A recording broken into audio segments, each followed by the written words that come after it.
तो दोस्तों कभी आपने न्यूटन्स थर्ड लॉ के बारे में सुना है? ये एक्चुअल में हमको कहता क्या है? ये हमको कहता है कि force on particle 1 applied by the particle 2 is exactly equal and opposite to the force on the particle 2 by particle 1। अरे ये तो हमने कभी सुना ही नहीं था ऐसा।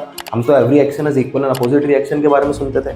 चलिए इसको हम आगे देखते हैं। यहाँ पर कौन सा फोर्स एक्शन है, कौन सा फोर्स रिएक्शन है, मैं नहीं कह सकता। तुम चाहो तो इसको एक्शन मान लो, या तुम चाहो तो इसको एक्शन मान लो, या इसको रिएक्शन मान लो, या इसको रिएक्शन मान लो। तो एक्शन रिएक्शन पेयर, सबसे पहली बात तो अलग अलग ऑब्जेक्ट के ऊपर लगेंगे, है ना। दो अलग अलग ऑब्जेक्ट होने चाहिए।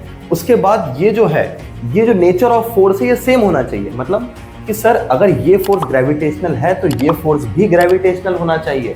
ऐसा नहीं हो सकता कि ये फोर्स ग्रेविटेशनल है तो ये फोर्स इलेक्ट्रोमैग्नेटिक हो गया। तो सबसे पहले हमको यहाँ पर दो पॉइंट इंपॉर्टेंट पता चले कि यार फोर्स जो है अलग अलग ऑब्जेक्ट के ऊपर लगेगा, दूसरा फोर्स का नेचर सेम होगा। तो जैसे कि हम लोगों ने अभी देखा कि यार force on particle 1 is exactly equal and opposite to the force on particle 2। तो सर आपने ये ऐसे टेढ़े क्यों बना दिए? पहले तो आपने सीधे सीधे बनाए थे। इसको हम बोलते हैं weak form of Newton's third law.